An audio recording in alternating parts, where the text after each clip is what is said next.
This is a presentation of National Streaming Sports.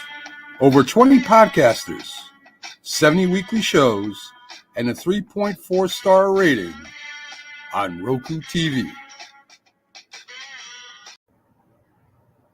Check out nessp.info for direct links and deals on the site Bet Us for 125% off your first three deposits in NFL and college odds for upcoming games, Major League Baseball and NBA futures, and boxing wagers. Also, check out Fanatics, sportswear for your favorite teams, and also network merchandise, retro, Northeast Streaming Sports, National Streaming Sports, Big Football, and the Mac and Jack Sports Show t-shirts. Coffee mugs are coming soon. Check it out. The Big Football Show every Sunday at 8 a.m. on Roku at 4 p.m.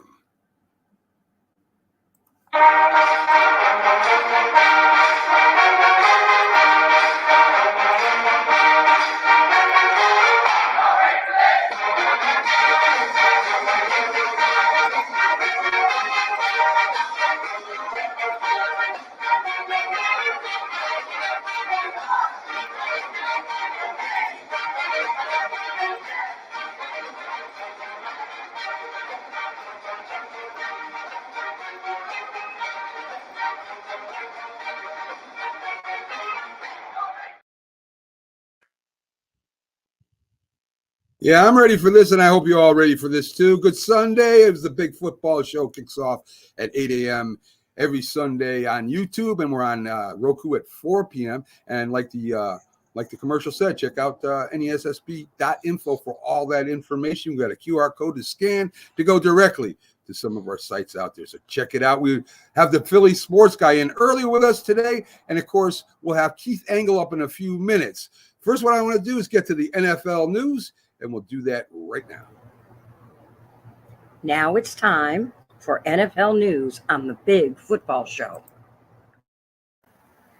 Good morning, everyone. Let's do it. 49ers signed wide receiver Brandon Ayuk to a 4-year, $120 million contract, $76 million guaranteed. Russell Wilson starting for the Steelers. Jacoby Brissett starting for the Patriots. Dalvin Cook is now a Cowboy. Tom Brady will have restrictions by the NFL interviewing players, coaches, and being around team facilities because of his pending minority ownership with the Raiders. Cleveland Browns lose Nick Chubb for first 4 games. Quarterback Deshaun Watson has soreness in his throwing elbow. CeeDee Lamb signs 4-year, $136 million contract, $100 million guaranteed. Packers sign Malik Willis as backup quarterback.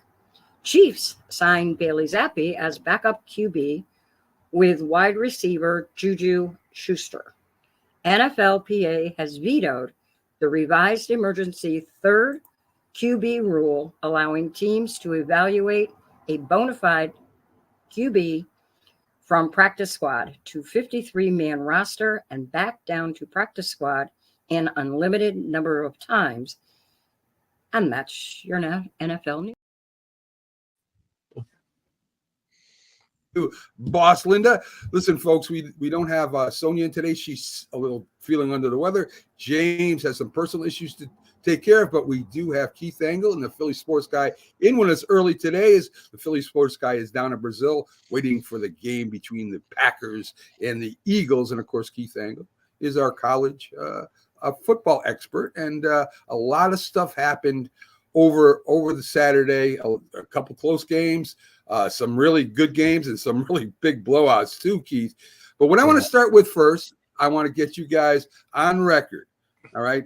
We're going to be doing, me and Jack a little later, we're going to be doing our end of season picks, division winners, wild cards, championship teams, Super Bowl, and a Super Bowl winner.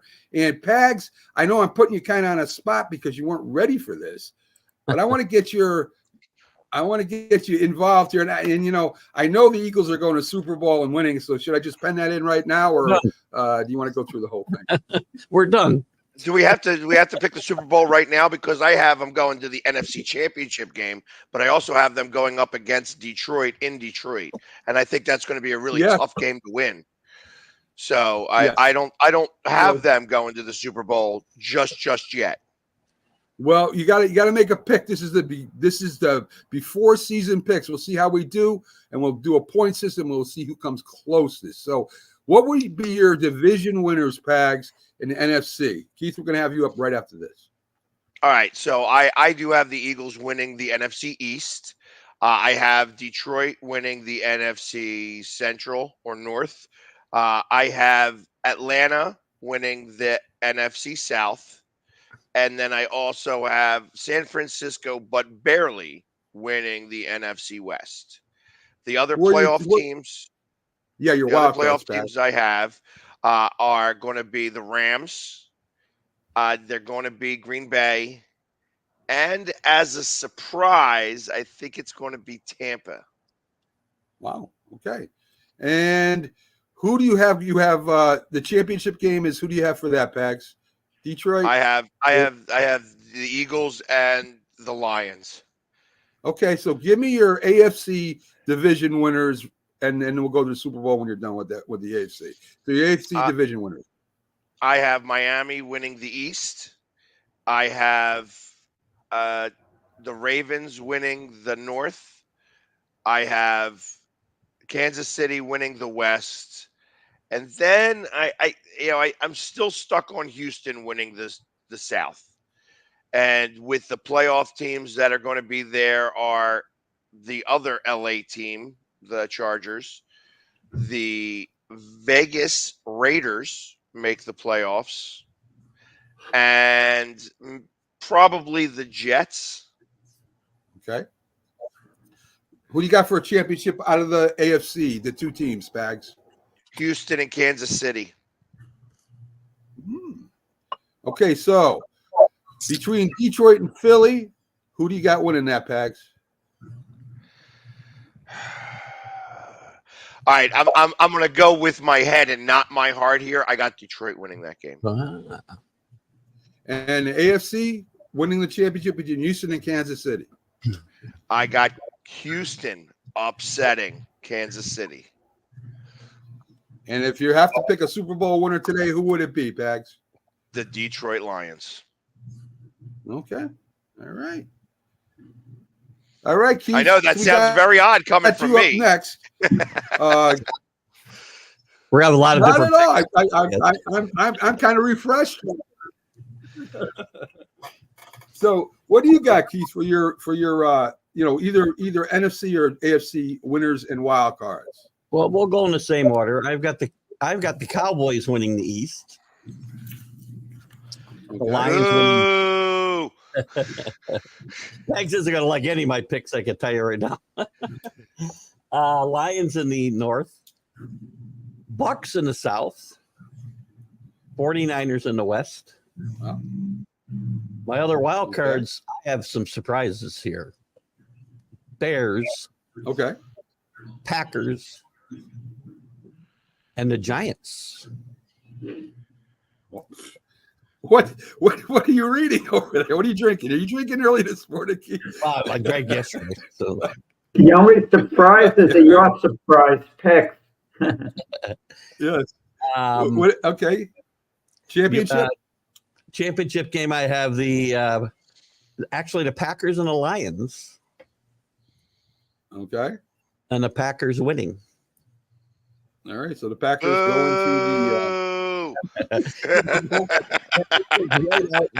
I just got this bad juju for the Eagles still. I just can't get over what I watched the end of last season. So I don't know if that's all. We'll find out.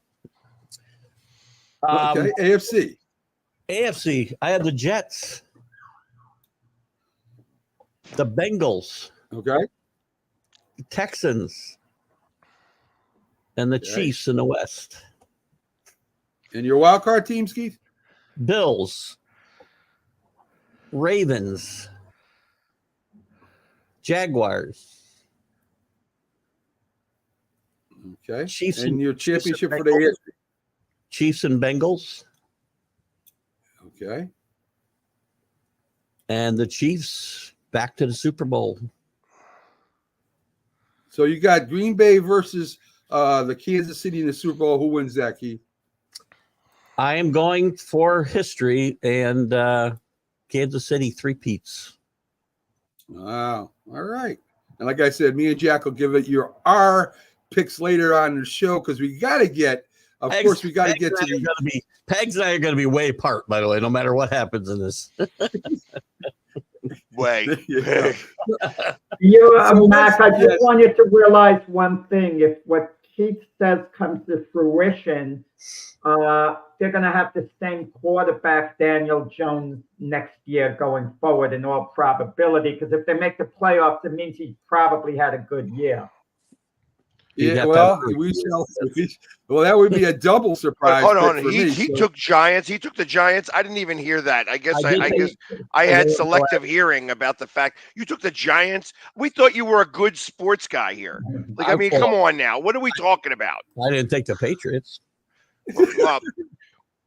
Well, that would have mean that you were definitely meant for the straight jacket.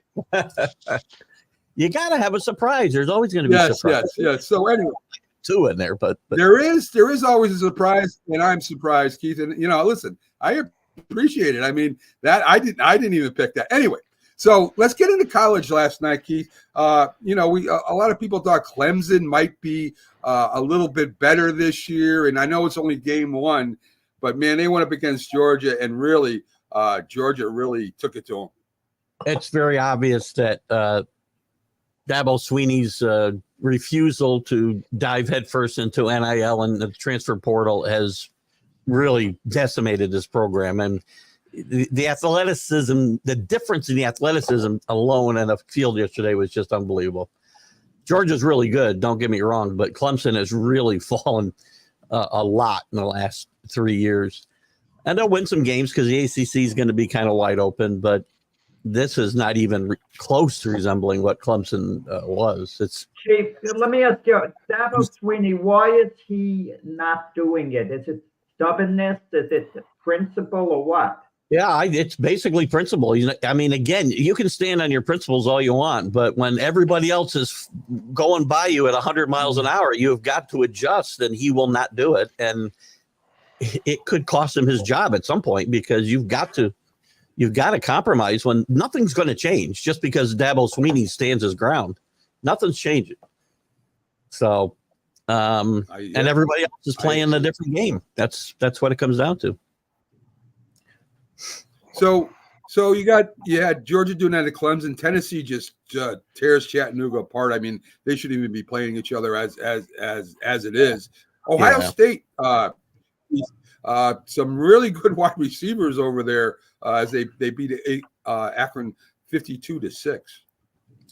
Ohio State's loaded. Nick Saban made an interesting comment about, and it talks about the state of football, I guess, because they've made a huge investment this year in bringing in transfers like Caleb Downs from Alabama, Will Howard from Kansas State, and they've got this stable of wide receivers. And, they got like a $20 million investment basically in NIL money and other money that's become available now.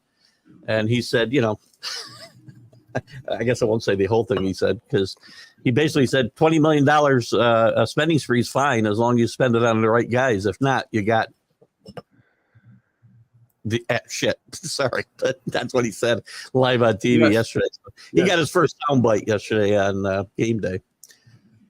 This team, Ryan Day's got more pressure on him maybe than any coach in the country. He's got to get to at least a college football final. He's got to beat Michigan, or he's probably looking for a job next year. Well, there you go. So Nebraska, their rookie quarterback throws a couple touchdowns. They beat UTEP. What is 40-7, Keith? 40-7. Yeah. Listen, Nebraska is a sleeper. Maybe not to make the playoff. They're going to make a big leap, I think, this year. In a very tough Big Ten, obviously. No more division, so they don't get a chance to take care of a weaker division. But Matt Rule's a really good college coach. He did wonders at Baylor before he made a, silly move, I guess, for him to go to the NFL. But it did result in a lot of money, but he knows how to build a program, and he's done a really good job. And Nebraska's gotten better each year, each of the first 2 years under Matt Rule. And I expect them to make another leap this year. Maybe not all the way to the playoff, but I think they'll be a contender of sorts anyway in the Big Ten. The team you said you would sit back and kind of have a beer and watch. Miami goes up against Florida, Keith. I mean, Miami just looked there were two different teams on the field. They got their rookie in Florida at the end, but I don't think it would have mattered if he played the whole game. Miami really dominated them. Billy Napier's in a lot of trouble at Florida. They got the toughest schedule in the country. The back end of their schedule is just crazy. This team could win 3 games this year, and that might be it. For Miami, Cam Ward looked really well. In the 9th year tight end, McMillan had 4 touchdowns yesterday. Didn't break any bones either, and so he's going to be playing at least the second game. They had a great story on him on game day yesterday about why he's been around so long, and he's had a lot of really serious injuries that he's come back from. So it was kind of a neat story. I got a question for you. Oklahoma. Because Go ahead. Florida State, a big loss against Georgia Tech. Georgia Tech comes back home and smokes. Florida State goes up against Boston College on Monday night, college football. I actually have Florida State possibly losing that game. I would definitely take Boston College with the points and then also take a flyer on the money line. Do you see the same things I'm seeing there, that Florida State could actually possibly lose this game and really tank this season? They could. I don't think they're going to tank the season. I think this team will get better as the season goes on. They're replacing a ton of guys, especially on defense. This game will probably be closer than the 17 or whatever the spread is today. But I think they'll win.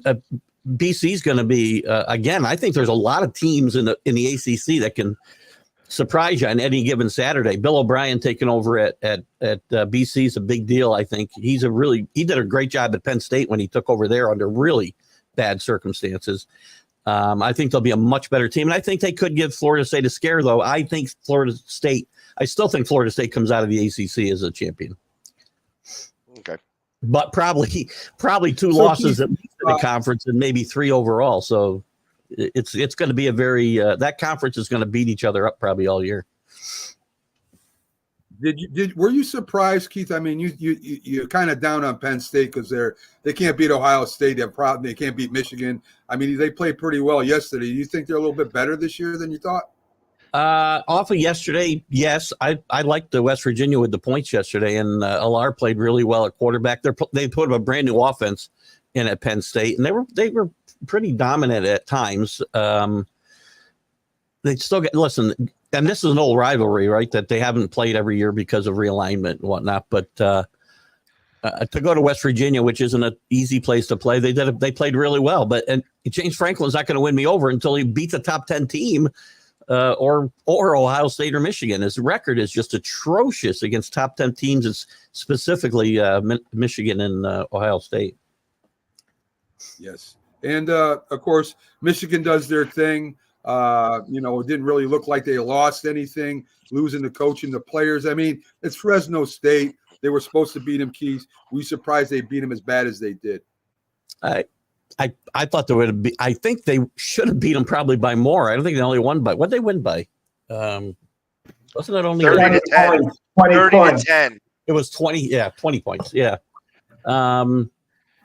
Fresno's coming out of the Mountain West, traveling. Michigan's at home. This doesn't surprise me. Again, week 1, anything can happen, right? You get some close games, but you get mostly blowouts, as you alluded to earlier, just because of the bad matchups. But I still think Michigan is one of the more overranked teams right now. Being number 8 in most polls, a little too high for the team. Maybe way too high, maybe. But by the time this plays out, Texas Ewers plays really well. Manning gets in the game. He throws a touchdown pass. I mean, Texas 52-0. Keith, are they a real threat to Georgia this year? Yes. Georgia's really good, but Texas is too.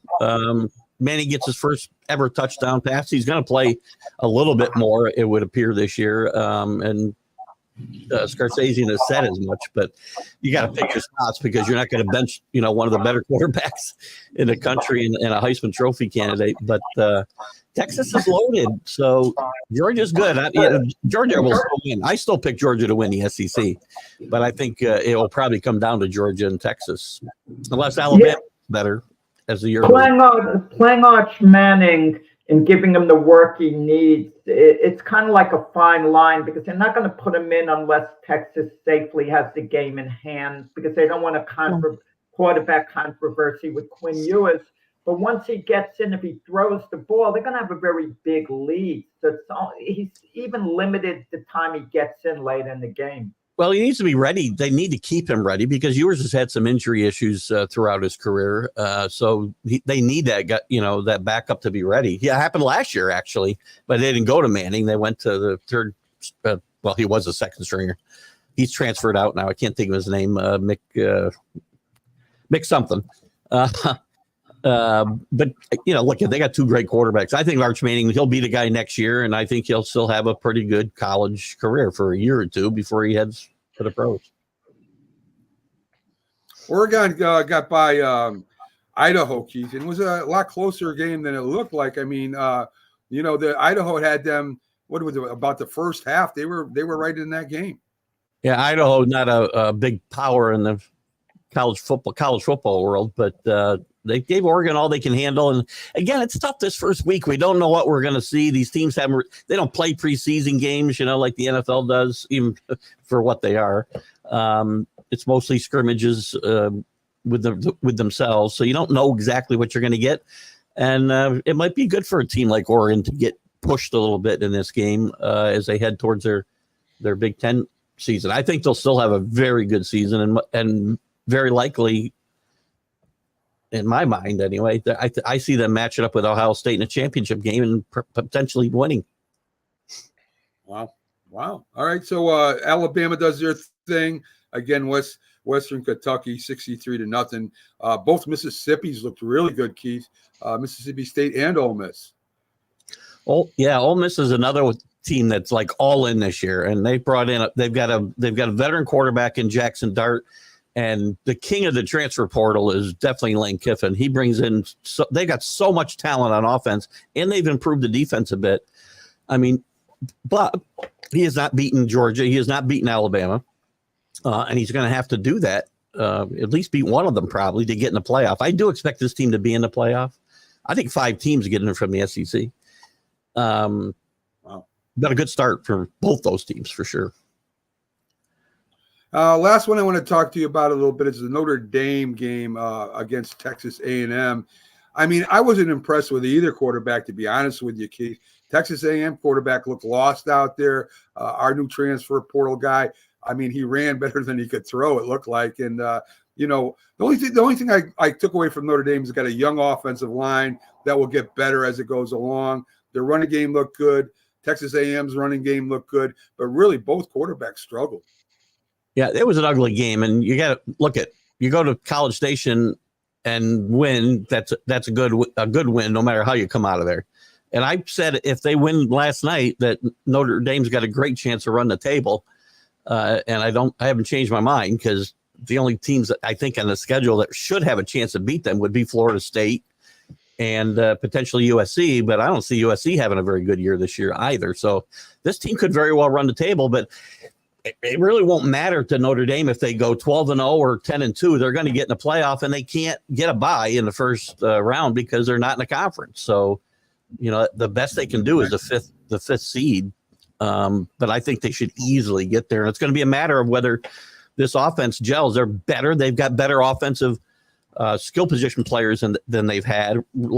Leonard's got to throw the ball better than he did last night. He's always been kind of he's a great runner. He's strong. He's got to stay healthy, and he's got to be more accurate with throwing the football, and that line's got to get better as well. As you said, very young. I feel like they might have had like 6 starts amongst those offensive linemen their career before last night. So they'll get better. It was funny. It was funny at the end of the game. The coach said, I said run the effing ball. I mean, at the end of the game, Texas A&M is still trying to throw the ball. The game's over, and don't give Notre Dame the ball back. I mean, the Texas A&M coach was very upset during the game, almost the whole game, really. I mean, he wasn't too happy with his quarterback either. So. They'll be better. Mike Elko's a really good coach. He was a defensive coordinator there under Jimbo Fisher before he took the Duke head coaching job, and he did a great job at Duke. That's not a football factory up there. He had a couple of very good years, and I think they'll be much better, if not this year, than certainly in the coming years than they were under Jimbo Fisher. Okay, so one note I want to make of the running back. I hope I'm pronouncing his name right. Ashton Jeanty, 6 touchdowns, ran for 1,000 yards in one game. The guy was unbelievable. Yeah, he had there were some big games this weekend. I mean, Cam Rising, this kid was great, though, for sure. Great performance. And again, you got to remember they're playing against some of the little sisters of the poor, some of these teams the first week, right? Cam Rising had a huge game for Utah throwing the football. He had 6 or 7 touchdowns Friday night. But it's exciting to see these guys, and big names always, big names we don't know about will be big names by the time we get to November. So it's always fun. I still love college football. I didn't know if I'd feel the same way because of all the changes and the money being exchanged and the amateurism being dead. But the energy in these buildings on Saturday is so much different than Sundays. It's just a lot of fun, and it was fun yesterday. Yeah, I did catch quite a few of the games. So let's turn back to the NFL. We got Thursday game coming up. This won't be in the top 3. This will, we'll do the top 3 again. Doesn't matter if it's underdogs or it's going to be favorites. I don't even care about that anymore. We'll just give our best 3 picks out there. Keith, before you go, you got Baltimore getting 3 points against Kansas City. How you looking at that game? I like Kansas City. Okay, all right. So Keith with KC. Pags, if you have to pick. Are we doing picks this year? Is this how are we doing the picks? This is it? Well, this is for Thursday. We're going to, we got Thursday, but when Sunday comes around, we'll start doing our Sunday that's right. picks. We don't have I'm thinking we got games already. I'm so not yet, Keith. Oh, we're getting. We doing Friday's pick 2? We doing Friday's pick 2? Yeah. Pags has been in Brazil now for like a month or something. And how's he going to survive till game day? Friday's pick 2. So I have actually only been down here for less than 24 hours because it takes about 24 hours to get here. I saw your post early in the week. I thought that when you were on your way. Yeah, it was 2 days ago that I made that post. Yeah, and okay. yes, it's a day of travel because it was a whole 18 hours worth of travel that day. That's cool. Who do you got for Friday, Keith? Who you got for Friday? Who's Friday? The Eagles versus the Packers. The Oh. Packers are the away team. Oh, really? Out of the gate, like one of my Super Bowl teams. I'm going to have to take the Packers. Sorry. Boo. Well, you're talking about you're giving the 3 points to the Eagles. That's what you mean, right? Yeah. Okay. I like the Packers. I'm off a Christmas list altogether after this show. I know that. So. Yeah, Pags isn't sending you no Christmas card. That's for sure. Keith, thank you for stopping in as you always do on the Sunday Big Football Show. Give us a heck of a first half hour. So we got your picks in there. Of course, we'll talk to Pags after you leave, and I don't know if we'll talk. I don't know what we'll say after you leave, but it's probably not going to be too. No, it won't be good. That's all right. I'll watch later, and I think all those cruises are starting to get to his brain. That's really what's going on. It's like he's been traveling too much. He's on vacation, and that's to pick the Giants to get into the playoffs. Are you kidding me? Are you kidding me? You got to find a flyer somewhere, and I found one. That's So- right. Yeah, okay.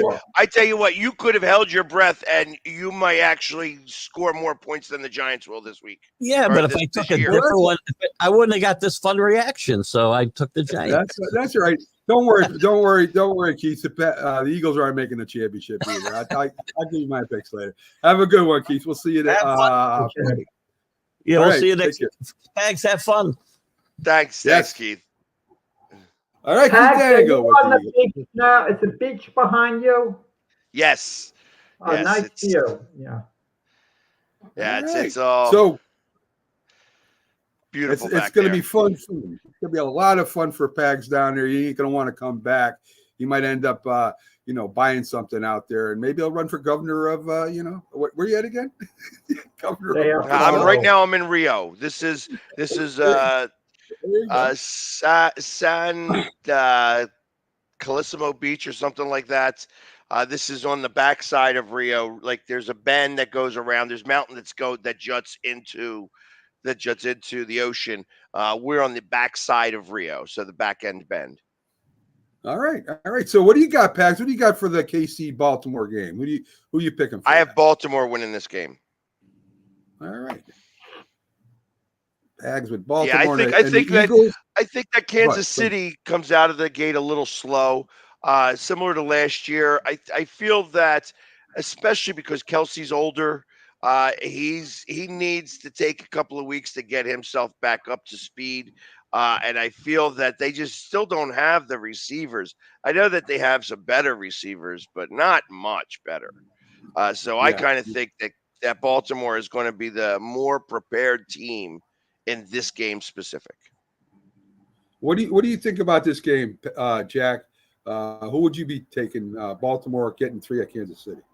I'm going to go with KC in the game. Baltimore, they've lost a couple of guys on defense. They kind of had a magical regular season last year.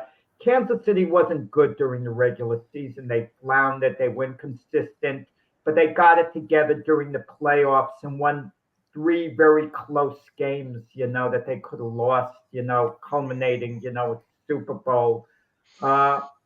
It's unpredictable week 1, guys. Let's be honest about it. Players are playing themselves into shape. They don't have it all together. But I think Kansas City's much more aware of how mediocre they were during the regular season last year. And they can't just turn the switch on and off again. They were a bit fortunate they were able to do that, come playoff time. I'll tell you, I like Kansas City, and here's why. Patrick Mahomes played in every preseason game. He's getting used to his receivers. He's running the offense. Jackson didn't play at all. And I think Jackson's going to come out a little rusty. They're going to try and run Derrick Henry, and he's going to run a little bit. I just like that Patrick Mahomes was in there throwing to his young receivers, getting the timing down.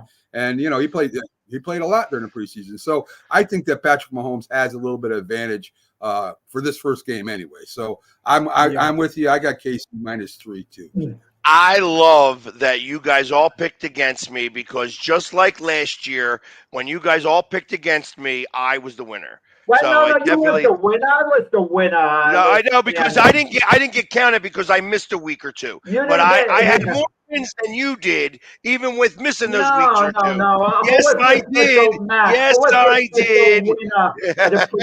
I was disqualified because I missed 2 weeks and still had more wins than you. You were disqualified because you were handing in your picks after the game was over. Get out of here!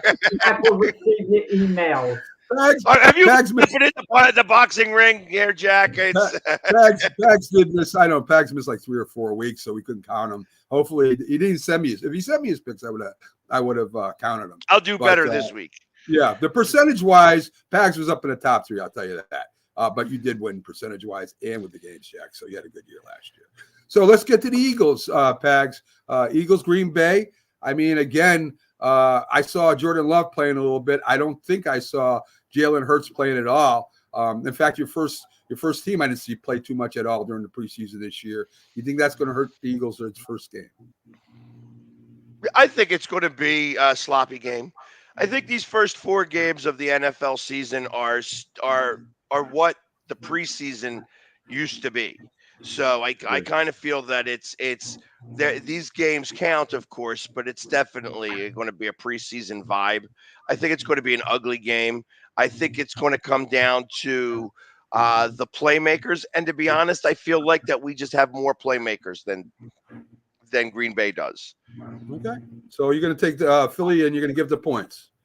I would give the points. I would probably take him better money line. I think this is going to be a real close game. Probably going to wind up being a push with the points. Could be. Yeah. So maybe under or over. I'm not sure. I didn't check that out with the site, but maybe an over under bet would be better for this type of game. I know Kansas City and the Baltimore Ravens at 46 and a half. Trying to get to it right 46 and a half, and then we're at 48 and a half. now. 48 and a half. So that might be a better bet, Pax. I like the under in that. I think that it's going to be points are going to be at a premium. I think because it's going to be a little ugly. I think you're right, Jack. What do you think? Who do you got winning that? It's a spread. And if you want to go over under, let us know that too. Well, I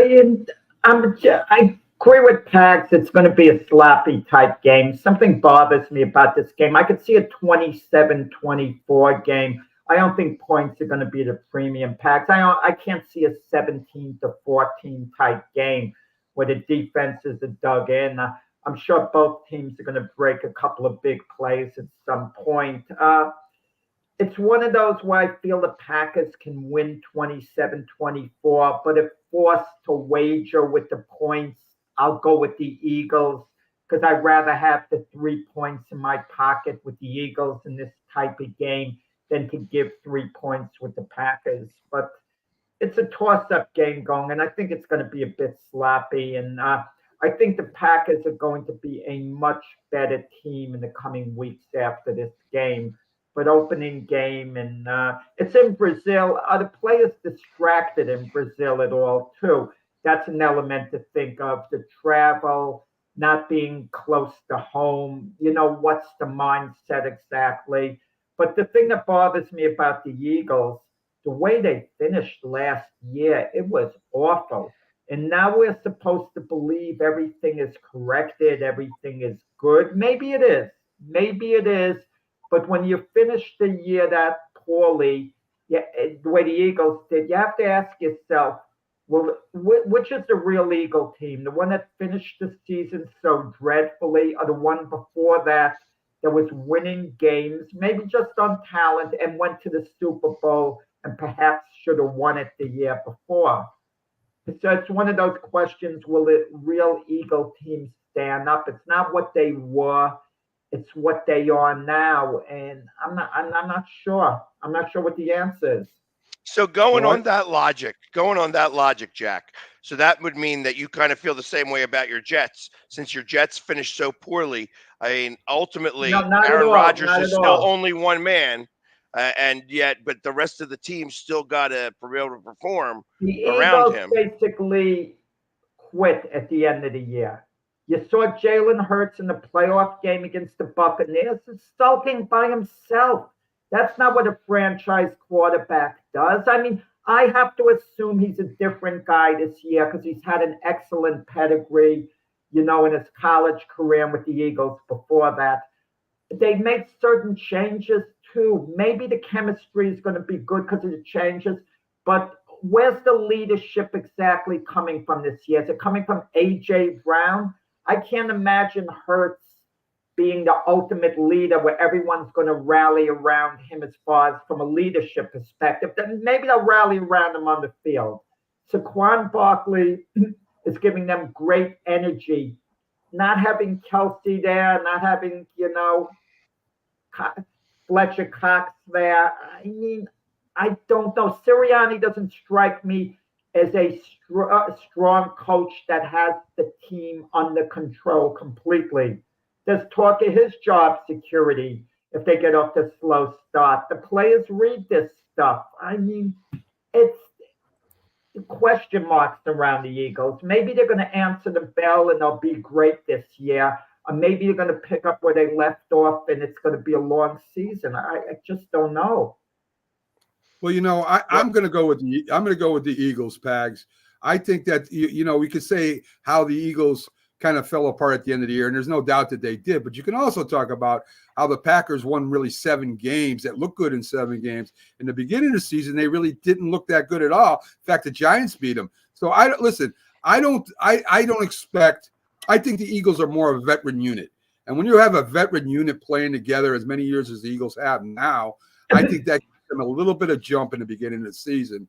And I think the Eagles cover. I think it's over too. I'm not sure about Jordan Love. You're not sure about the Eagles and Jalen Hurts, and I'm not sure about Jordan Love. So, I mean, to me, this could go either way. I like the Eagles here. I think they're more talented, and I don't know if that's going to matter later in the season or not. But getting out of the gate, normally the veteran teams do really well. When they got players that have played with each other for a few years, they know each other.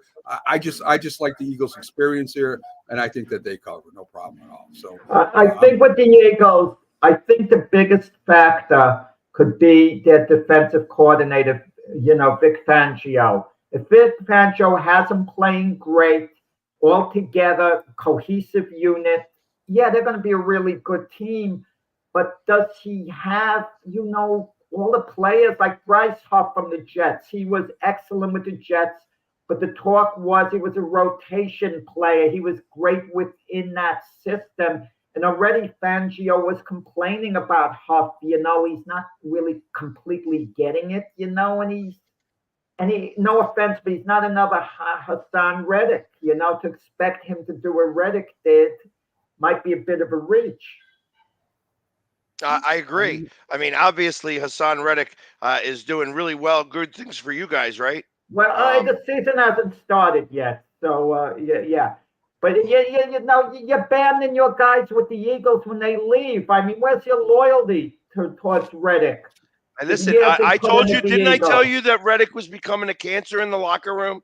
I told you guys that he was becoming a cancer, and that's why they got rid of him at such a small trade. Third-round draft pick's not that. I mean, yeah, but he's a first-round talent.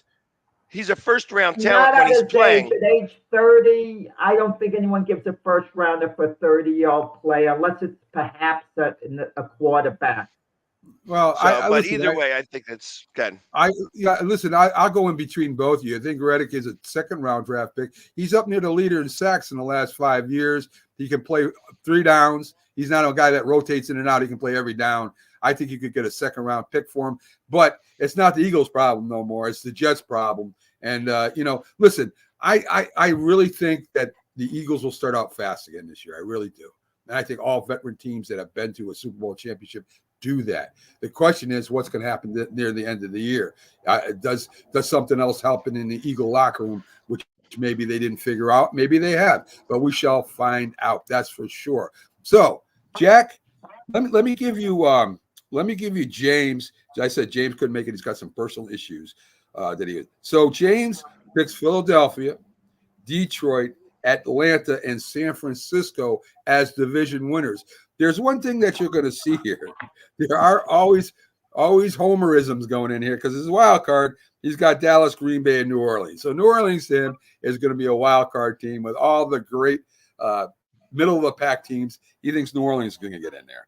His championship teams are Philly and Detroit in the NFC. His AFC winners, the Jets, Baltimore, Houston, and Kansas City. His wild cards are Miami, Cincinnati, and Cleveland. I don't know who's going to be quarterback in Cleveland for them to go to the playoffs, but we'll find that out. And he has Kansas City against Philadelphia again. This time, James has Philadelphia beaten Kansas City in the Super Bowl. So James is picking Philadelphia to win the Super Bowl. So Jack, give me your division winners. That's why James isn't here. He went into hiding with that pick. It's possible. Okay. So what do you got, Jack? Well, what do we talk about? The NFC first? Go ahead. Yes. You do Division winners in the East, I got the Cowboys. In the West, I got the 49ers. In the South, I got the Falcons. And in the North, I got the Packers. My 3 wild card teams are going to be the Philadelphia, in no particular order, the Philadelphia Eagles, the LA Rams, and the Detroit Lions. I see there being a lot of parity, and you want the championship game, basically, the NFC champion. Yeah. Yes. I like the Packers over the 49ers in the NFC championship game, the Packers to go to the Super Bowl. Okay, at the 49ers, Packers in the Super Bowl. Wow. Okay. All right. Packers, your AFC, Jack. Yeah, in the AFC, East, I like the Jets. In the AFC West, I like the Chiefs. In the AFC South, I like the Texans. And in the AFC North, I like the Bengals. Okay. And And in your the wild cards? AFC, oh, I'm sorry, the wild cards, I like the Buffalo Bills. In no particular order, the Baltimore Ravens and the Denver Broncos. Okay. And your championship team in winter? Right, I like the Houston Texans over the Kansas City Chiefs in the AFC Championship game. Wow. Wow. And your Super Bowl winner?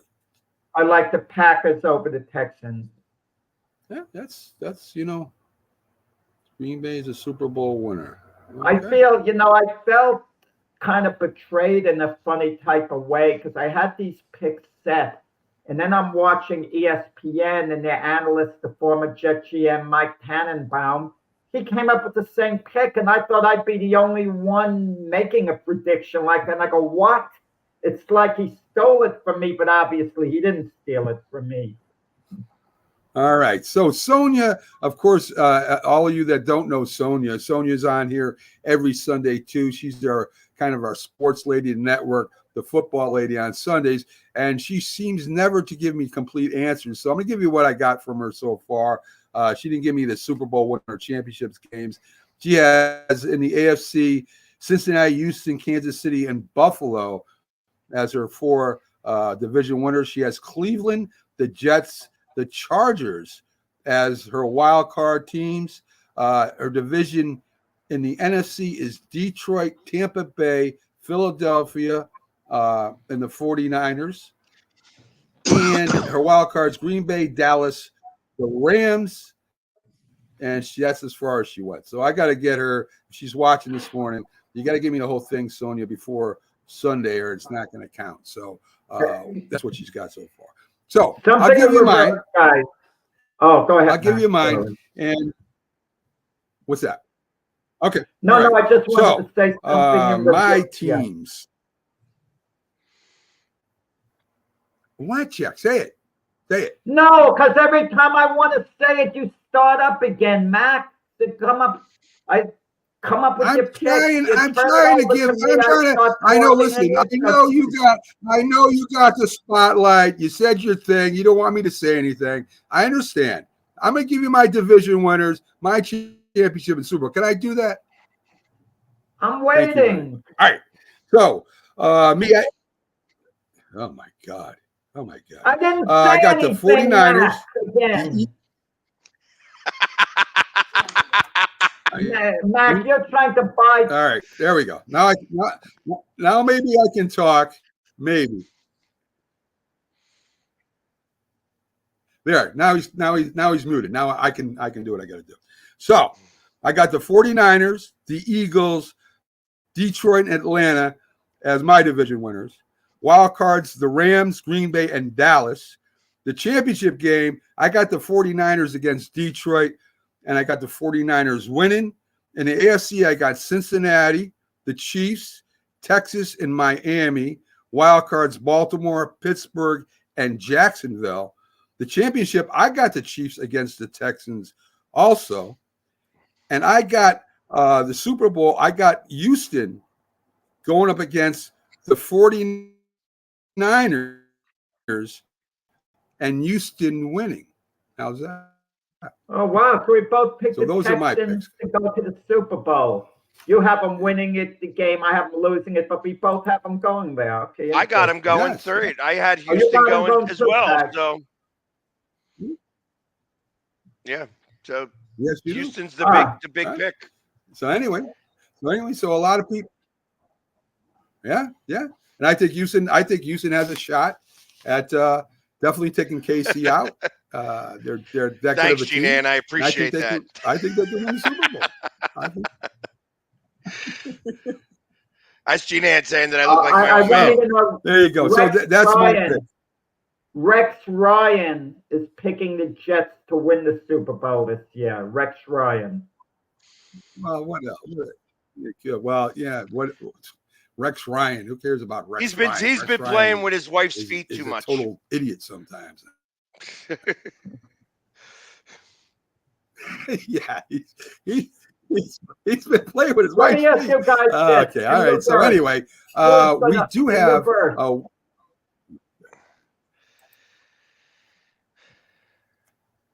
You ahead. must be lagging a little bit there. Mac, yo, Mac. when I stop, you're talking. Listen up. Can I talk, or you're going to start talking when I'm speaking? Mac, who do we pick to have the worst record in the NFL this year? Who's going to get the first pick in the draft next year? What's your prediction for that?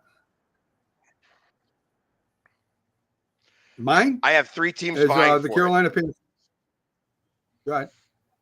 Go ahead, Pax. I have the Carolina Panthers. I have also the Giants. I think the Giants are actually probably going to do it, and then the Patriots. All 3 of those teams are going to vie for the best quarterback in the league, in college football. So there's going to be Carson, Beck, and Shador Sanders there. So if it's the Panthers, they would have to give up on Bryce Young if they were going to draft one of them. For the Giants, it would be an ideal situation. And the Patriots wouldn't be giving up on Drake May after the first year. So someone would be trading, I guess, if that were the scenario. Yeah, See, I could I see would the have- Patriots trading out of that spot and getting some good picks, like future good picks.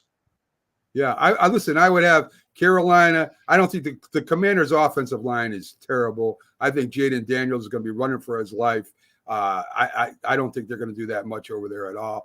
And really, the South. I think the South, Tampa Bay may have an off year. AFC wise, Patriots are probably going to be at least one of the worst teams in there. I mean, I don't know. I just a lot of people are pumping up the Commanders. I don't get it. I haven't seen them pick up any offensive linemen. The receivers are okay. Their defensive backs are average. I don't see the Commanders really doing that much this year. I really don't.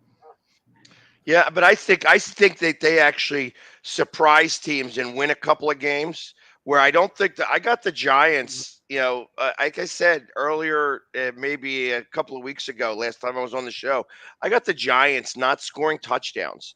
I think that they have an under 17 at touchdowns this year offensively. They may get a couple of defensive touchdowns, but I think offensively they're going to be very inept, and that's going to, when you have a hard time scoring points, you're going to have a hard time winning in this league.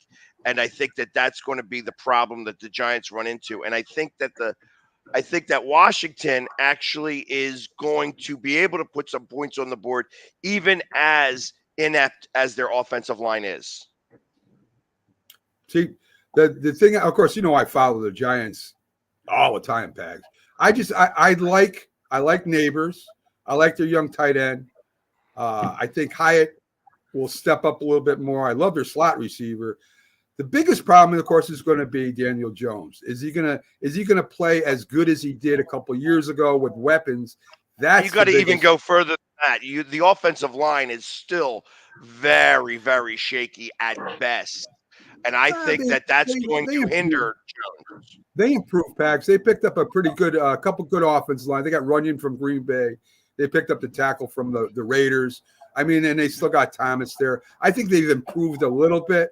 I don't think they're going to be a great offensive line, but I think that they'll have somewhat of a running game, not as good as with Barkley, but I think they'll have somewhat of a running game. And I think that again, I think it's all up in Jones's hands. I really do. If he gets hurt again, it's over. It's over. And we'll talk about that and near the end of the show. He's got to throw more than friggin' 15 touchdowns for the Giants to do anything this year. And I don't know if he can do that.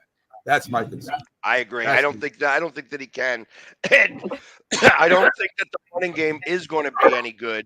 I mean, you're Neal. It's Neal, the guy who was the guard, right? He was the guard you drafted. Evan Neal. And he's not doing so tackle. well. Okay, Yeah. so they moved him into Yeah. guard now because they got the 2 tackles. And Right. and then you have your other first-round pick from the other side of the ball that only likes to play like half of the snaps. Who's the guy? Jack is always making fun of him. Oh, Thibodeau. Yeah. Thibodeau. You know what? Yeah. I was thinking this moment of Saquon Barkley, Yeah. even though Giants fans are going to say they were looking to move on from Saquon Barkley. You guys hear me? I'm freezing up. Mac is frozen up. Mac. Okay, I guess it's Mac. Yeah. Name right now. He's center. He's a center, and he's like,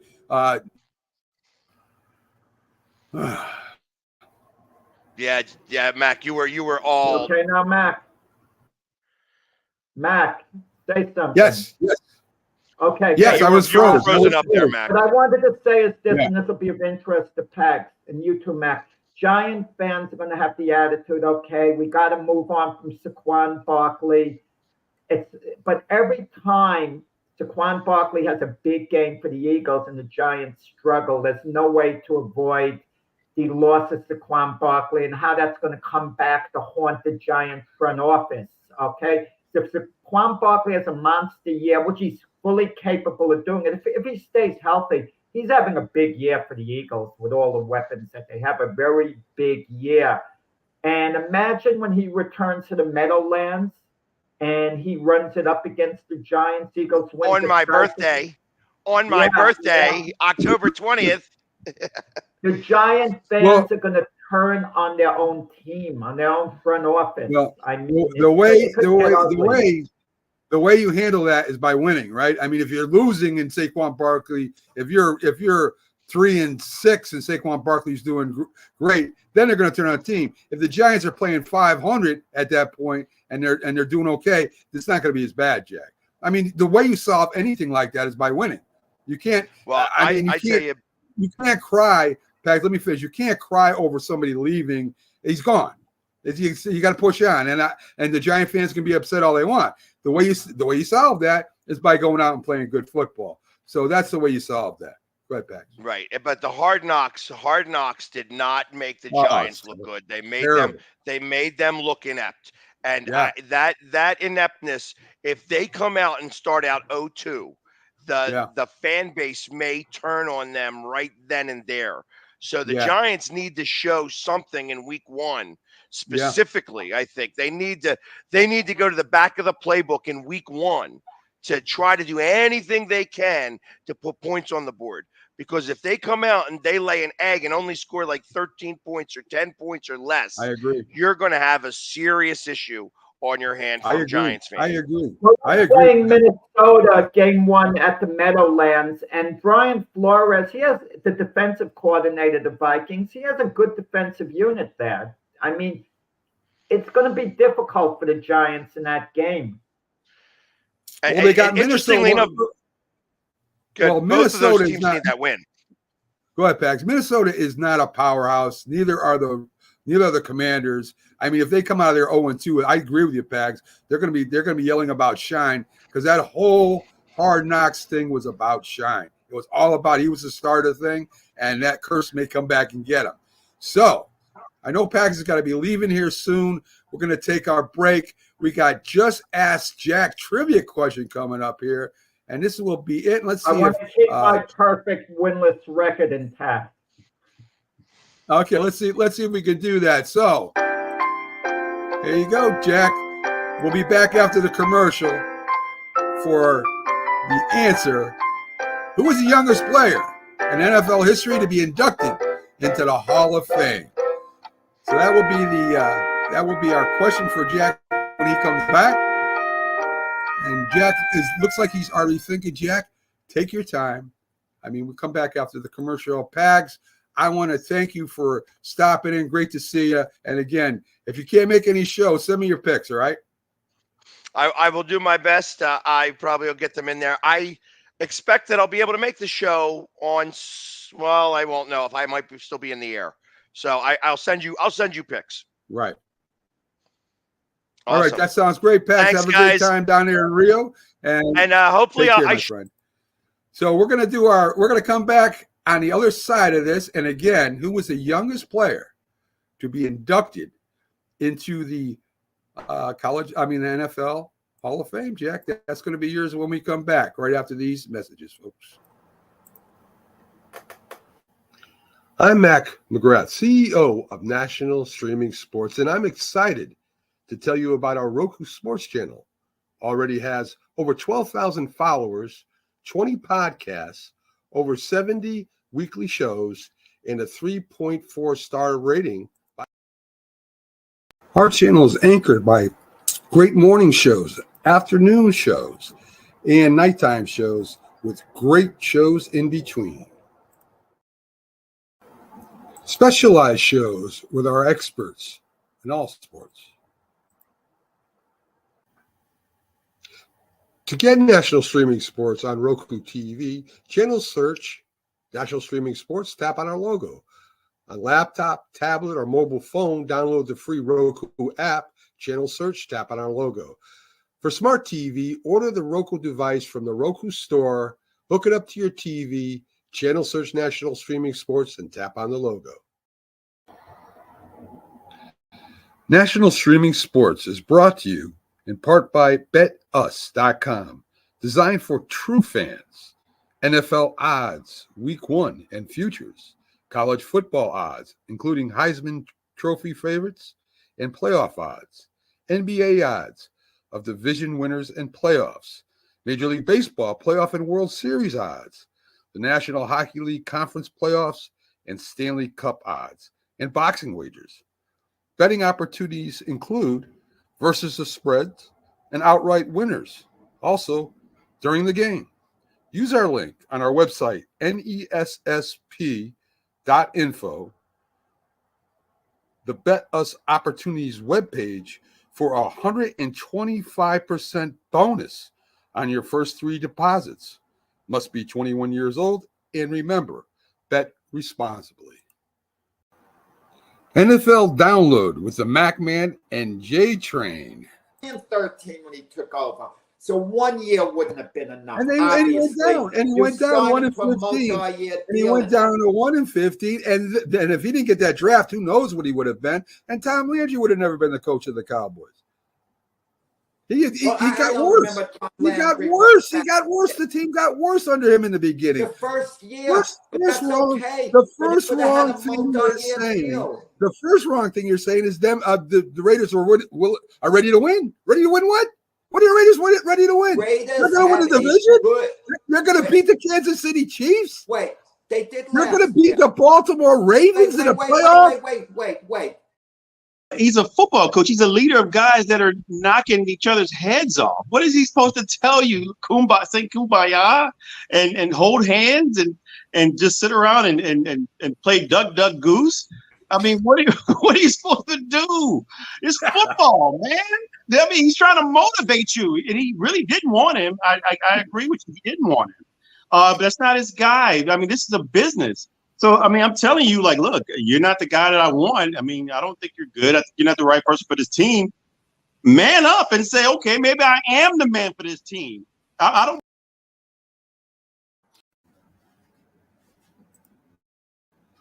Sports Memories with Mac, Jack, and Doc on Northeast. Get off Sports Memories, as that was on yesterday, folks. If you missed it, check out the YouTube channel as we have our Sports Memory show. So, Jack, the trivia question for today: who is the youngest, or who was the youngest player to be inducted into the NFL Hall of Fame? Yeah, I mean, I can't say I know the answer. I just have to think who had maybe a shorter career, who could have gotten in a little sooner. We kind of eliminate the guys who've had the longer careers. Those are the guys who usually get in the Hall of Fame. The guys who've had the shorter careers normally don't get in. The guys with the longer careers get in. If I had to venture a guess, and I might be way off, I'm not sure whether it took him a while to get in or not, but he had a shortened career. I'm probably wrong. I'd say Terrell Davis, the running back of the Broncos. Ooh, I mean, we talked about this guy earlier during the week, and you talked about him. And no, it's not Davis. It's not Terrell Davis. That's a good guess because he did have a short career. But if you got it was Gale Sayers, Jack. And I remember you Gale bringing him up. Sayers. Yeah, I was thinking, my problem was I was thinking of the Super Bowl era too. I was like having a line in the sand, and Sayers was really, his peak time was, he was right before that. In reality, his peak time. Yes. But yeah. the Kansas Comet, 34 Yeah, years Gale old. Sayers. Yeah. Yeah, ended up getting in. Gale Sayers had the shorter career cut short. Yeah, another running really back. Yeah. He really I think did. it may have taken Davis even a while to get in. He wasn't like I'm not sure whether he was a slam dunk number one or not, but I know he had the shorter career. So I thought if he was going to get inducted, soon after being eligible. But I think, but now on reflection, I think it took Davis a little while. Yes, I think you're correct. But he did have he did not have a long career like some of the other Hall of Famers in there. So you are correct with that. But anyway, Gale Sayers is the answer, Jack. And this Thursday, not only are we having, the Baltimore Ravens versus the Kansas City Chiefs, this is our first matchup, Jack, of a couple of our players against the NFL players. The big football show bullies up against the NFL players, where both of our players on our fantasy team will be going up against the NFL fantasy team. So our quarterback, Patrick Mahomes, for the big football show, will be going up against the players, Lamar Jackson. And they also have Kelsey, their tight end, which is who they picked. And we have O.J. McDuffie, who will be playing that game also. So two of our players are going to see who takes the early lead in the football fantasy of the big football show versus the NFL players. And for those who didn't watch the show prior, we took the top 100 NFL players voted on by the players, and we picked against them. And they went first. We even gave them the first pick, and we went second. So they really got the first picks of everything. We had to go either off the list or on our own, and that's how we came up with the fantasy football competition we're going to be having all week. So I'll go over that maybe next Sunday, what the fantasy teams are again. What the heck? I'll go over it now. So let's do it. We have on our team as our quarterback, Patrick Mahomes. Our wide receivers are Justin Jefferson and A.J. Brown. Our tight ends are Kyle Pitts, Kincaid from the Bills. Our running backs are Breece Hill from the Jets, Jacobs from the Packers. Watts and Parsons are our edge rushers, and Sauce Gardner and McDuffie are our cornerbacks. The NFL players have Jackson as their quarterback, Tyreek Hill and CeeDee Lamb as their wide receivers, Kelsey and Kittle as their tight ends. Their running backs are McCaffrey and Henry. Their edge is Garrett and Crosby, and their defensive backs are Ramsey and Surtain. So we go up to action against them this Thursday, Jack, and we'll see what happens. And of course, Friday we will too. We'll keep you updated on that. Let me go into a little bit of also what we have as our AFC quarterback ranking. Right, we have Patrick Mahomes is our first. Lamar Jackson is our third. Again, a straight up competition, and we have of course Burrows was our second pick, so we won't see him right away. So that's kind of keeping you up to date with what's going on there. So, Jack, I wanted to, and you came up with this during the week, a great idea. This year, last chance, quarterbacks and head coaches. A lot of quarterbacks and head coaches may not be there at the end of this year if they don't do well. And we got some quarterbacks and coaches we're going to talk about, folks, that I think are really interesting. And we'll start out with the players, Jack. And I got to start with Daniel Jones, right? If he has an average year or gets hurt, Jack, does he not only become not the starting quarterback next year for the Giants, but does he start at all next year, the following year in the NFL, Jack? When you say average year, does the team have an average year? Where would they be picking in the draft? If they're not in prime position to draft one of the college quarterbacks who they're interested in, they probably stick with Daniel Jones. Who else are they going to really get? Are they going to sign Sam Darnold if he has a good year with the Vikings and he's going to be a free agent at the end of the season? And the Vikings would probably let him walk if J.J. McCarthy's ready. That's the question. Joe Shine, the Giant GM, was actually scouting quarterbacks this weekend. He's thinking ahead. The average year, he might stick with the Giants with an average year, because if the rest of the team is gelling, you can win with an average quarterback. But are you asking me, is Daniel Jones going to be the Giant quarterback next year? What do I think? The odds against it, I'd say maybe a 25% chance he's a Giant quarterback next season. Well, the reason why I put it like that, Jack, is average. I mean, if you go back 2 years ago or 2022, when he went there with no weapons and he did a pretty good job, he threw for 15 touchdowns. I mean, he wasn't a great year. He really didn't have wide receivers. He had Saquon Barkley and maybe Slayton or something like that he went through quite a bit. The Giants have went out and got a first draft pick, was their wide receiver Neighbors. They did this to go to Daniel Jones. They picked up a pretty good tight end from Penn State, Theo. They're building the team around Daniel Jones. This was the whole thing. That's why they let Saquon Barkley go, supposedly. We're going to make this all about Daniel Jones. Of course, Shine said, I don't want a $40 million quarterback handing off to a $25 million running back. So they took all their eggs and put it in the Daniel Jones basket. So what I mean by average year, Jack, is if they go, say, my highest expectation maybe is 7-10. If they go 7-10 and they look competitive, maybe. But if they go 6-11, 5-12, I think he's gone. I think they want to be sure about Daniel Jones. And you say they're building the team around them. They want to, in one sense, you say they want to give him every opportunity. And yeah, they drafted Malik Neighbors, an elite wide receiver. If they were sure that Daniel Jones wasn't their guy, or they were ready to move on from him, they would have drafted a quarterback. But then again, I don't know how true it is that they were interested in moving up to draft Drake May. If Drake May was still on the board when the Giants went at number 6, let's say hypothetically the Patriots didn't take him at number 3. The Patriots took Bo Nix, so they took Michael Penix, after that. What would it then been? I mean, I'm thinking, would they have then drafted, Drake May? And that would have meant Daniel Jones would have quarterback this year. Drake May would have held the clipboard, but we knew they would have started the process of moving on from Daniel Jones. So they're not sold on them by any means. But if Daniel Jones has a really good year, similar to what he had a couple of years ago, he's going to continue to be their quarterback.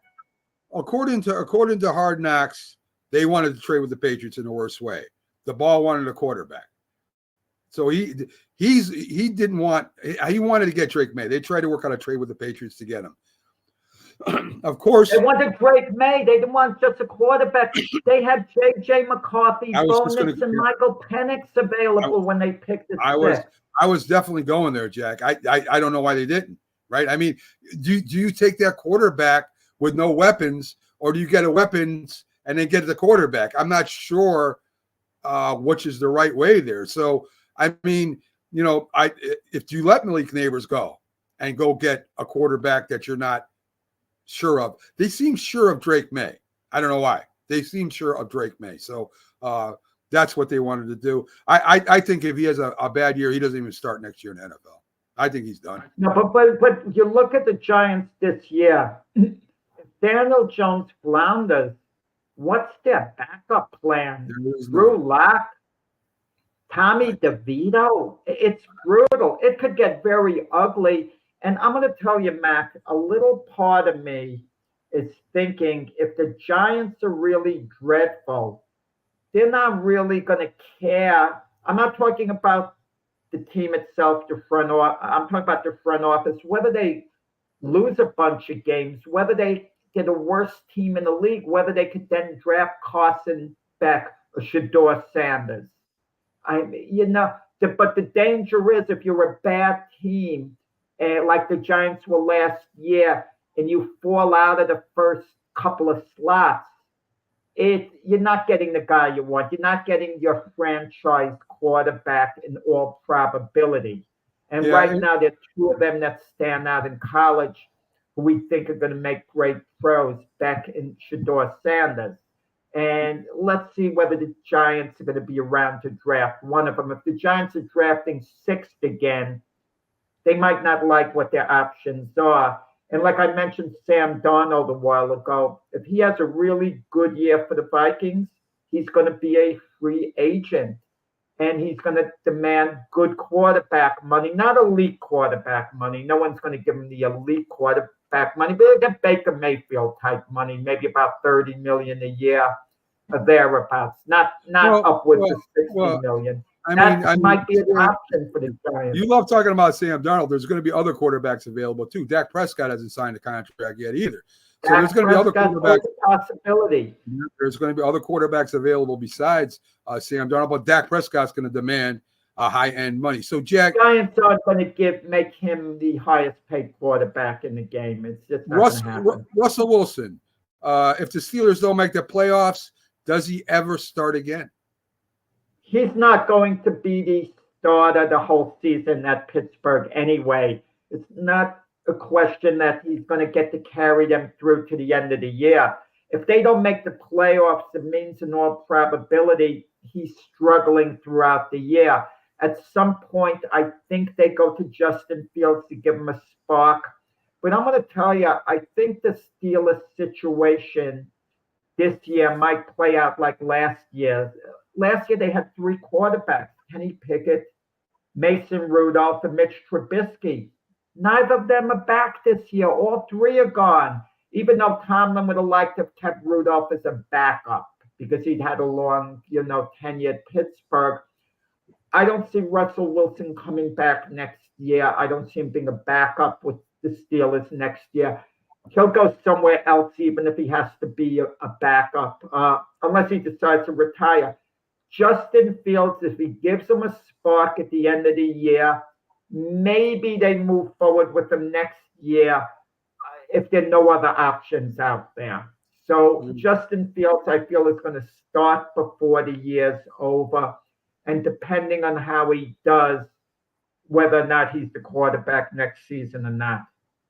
I don't think Russell Wilson would take a backup job. I think if he can't get a starting job, he'd retire. I think he's done.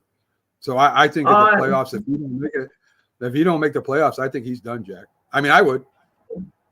I know Russell Wilson is a future Hall of Famer, unlike Carson Wentz and Andy Dalton and those guys. But maybe Russell Wilson goes to a situation where he could be a bridge quarterback for a year. Like, let's say Russell Wilson was available this year and New England called him and said, look, we're drafting Drake May. You be our starting quarterback this season, and you could reestablish your value. Certain of these quarterbacks get second chances, like Baker Mayfield has had 3 chances. Sam Darnold's getting another chance. Geno Smith. That's not a good comparison. Russell Wilson's a Super Bowl quarterback.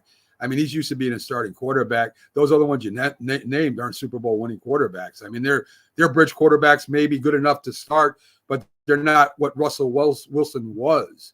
And I think it's going to be pride, Jack. To start in the league to come back and get back up. Eli Manning, people don't realize, Eli Manning didn't have to retire after he lost his starting job to Daniel Jones. The Giants offered him the opportunity to be Daniel Jones's backup. He could have stayed on the roster as a backup. But Eli Manning said it's no fun being a backup. Of course. But I mean, you've been a Super Bowl winning quarterback. Eli did not. Eli why would you stayed on the roster? Yeah, I understand, but why would you? I mean, why would you? If you just won a couple of Super Bowls. Exactly. Yeah, I mean, why would you want? I think, Jack, if Seattle doesn't make the playoffs this year, Howell starts next year. He may start this year if Geno Smith has I don't think he's not that good. Sam Howell. So. He's not that good, so it's not going to work out. And I'm going to tell you this, okay? I could see this scenario playing out, as crazy as it seems. If Geno Smith has doesn't have a good year. Seattle moves on from Geno Smith next year. And yeah, maybe they do decide to start Sam Howell, who's their backup this year. He's young. They might figure he has some potential. And guess what? Russell Wilson could have a reunion in Seattle as the backup quarterback, thinking, wow, if Sam Howell falters, I could start again.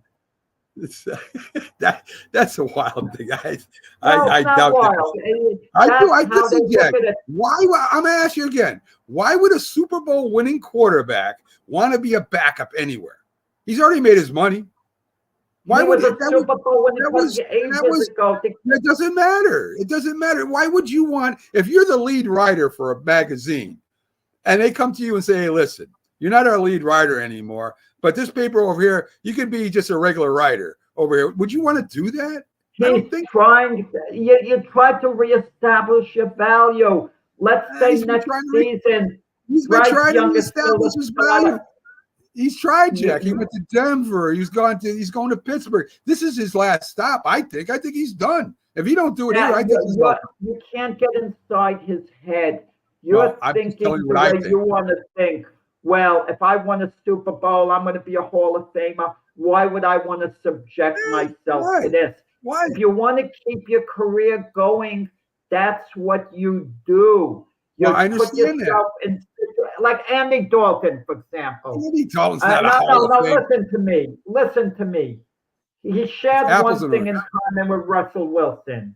Andy Dalton was a starter for a lot of years with the Cincinnati Bengals, for a lot of years, and they had success. They went to the playoffs on a regular basis with Andy Dalton. Andy Dalton wanted to keep his career going, so he had different stops at Chicago, at New Orleans, this and that. You're a bridge quarterback for a year. You reestablish your value, and maybe you find the right situation after that. Jack, the Bengals went to the playoffs to spite Andy Dalton. Andy Dalton is no great quarterback. He's good. He's okay. He's no Russell Wilson. Let me throw this at you. If Russell Wilson has a couple of bad games and he gets cut by the Steelers and the Raiders are struggling, couldn't you see the Raiders picking Russell Wilson up and adding him to the quarterback room where he could get an opportunity perhaps? I don't think so. I really don't. I don't think the Raiders would pick him up. I think if he can't handle the Steelers, they're real happy with Aiden O'Connell and Gardner Minshew, right? I mean, right now, yeah, I guess I wouldn't pick up Russell Wilson right now. I don't think Russell Wilson would want to be a bridge quarterback, Jack. I think he wants to be a starter. Of course he doesn't, but to get back to the start, you do certain things. Again, no, Jack, I don't think you get what I'm saying. When a guy is a starting quarterback who's probably going to be a Hall of Famer and has won a couple Super Bowls, he's not going to want to play behind anybody, Jack. That's why he was at Denver. That's why he left Denver and went to Pittsburgh. He went to Pittsburgh knowing that he's going to be the starting quarterback. That's why he went to Pittsburgh. He didn't go to Pittsburgh. Joe Flacco was a Super Bowl winning quarterback, and look at the way he kicked around. Joe Flacco, again, you're comparing Joe Flacco to Russell Wilson. Joe Flacco's no Russell Wilson, Jack. He won a Super Bowl, and he was a starter for a lot of years with the Ravens. You keep throwing guys that are good very good, but you're talking about a potential Hall of Famer. Joe Flacco's not a potential Hall of Famer. It's different. It's a different era. I don't know what Russell Wilson's thinking. Maybe he's thinking the way you do. This is it. But these guys love to play football. They love to keep the dream alive. And Russell Wilson will have two choices. He could just retire, saying, no, this is beneath me. Or he could think, I can still get the job done. I need the right circumstance. And the only way he can keep the dream alive still is by working in the best situation available to him. And the best situation available might not be starting. It might be putting himself in a position where he can start at some point with another team. But listen, he has his opportunity with Pittsburgh. This isn't a good situation from Pittsburgh because as soon as he starts slow, if he flounders a little bit, they're going to be calling the fan base for Justin Fields. And reportedly, Justin Fields gets along well with the other players. I don't know what the vibe is inside the locker room, but it seems the one advocate Russell Wilson has in his corner at the moment right now is Mike Tomlin, but that can quickly change. As much as a coach supports a quarterback, if you come under a lot of pressure for playing him, it kind of wears on you and you're more apt to make a change at some point. Listen, guys, find the best situation. Carson Wentz. Jack, let's go Carson, through. Jack, let's go through because we're just running around here. Okay, let's go to Deshaun Watson. If he's hurt or struggles this year, what do Cleveland Browns do? Do they move on from Deshaun Watson? No, he's got a big contract. Too much money on the contract. I know he's got a big contract. So did Russell Wilson. Are the Cleveland Browns? Russell Wilson doesn't have a big contract. He did have a big contract with Denver. He did have a big contract with Denver, did he not? Did the Denver Broncos move on from Russell Wilson? Yes. Correct. Anyway, so do the Cleveland Browns move on for Deshaun Watson, get themselves go draft a rookie quarterback, or try to get themselves another quarterback and say, hey, listen, we screwed up, we're done with it? Well, they did that. They got Jameis Winston. That's a pretty good backup to get. So they really addressed the situation this year. And Deshaun Watson is too good to be a bust. Maybe this season he's only going to be average, okay? Let's say he stays healthy. He's not going to be worse than average. Let's say he'll be average. That's the worst that's going to happen. And yeah, they would move forward with him if that's the case. If he's injured and he misses a good part of the season and he's only average in the few games he plays, yeah, they're going to look to see if there's a young quarterback available. But what are the chances of a team like the Browns drafting so high to get one? We could talk about these young quarterbacks in the draft, but unless you think they're going to be your guy of the future, you look at another position player. Well, I mean, I'll tell you right now, I think the Browns finishing fourth this year. How's that? Yeah, I can see that. Yeah. Yeah. Deshaun Watson's got soreness in his strong elbow. I mean, if he's got tendonitis, that's going to be some problems this year for the Cleveland Browns. I think the Steelers are going to finally have a losing record after all these years. So I think the Browns could beat them. But they got a capable backup. Jameis Winston can come in. And listen, you could get this scenario. No one thinks about it. Jameis Winston can come in and play really well. And they might want him to come back next year. But my thought is that Jameis Winston would be a free agent at the end of the year. So if he plays well, he might look to go elsewhere. You never know, another team might possibly, want him. The market changes sometimes year to year. Geno Smith could become available, but those guys aren't franchise quarterbacks anymore. The Browns still hope Deshaun Watson can be their franchise quarterback. This year is vital for Deshaun Watson. He doesn't have to be the Deshaun Watson of old necessarily, but the Browns have to feel, he did a good job all in all. He wasn't great, but he did a good job all in all. And what's going to put the Browns under a lot of pressure is this. If the Texans do what we predict they're going to do, and we both predict they're going to go to the Super Bowl, and you're predicting they win it, they're going to do it with C.J. Stroud.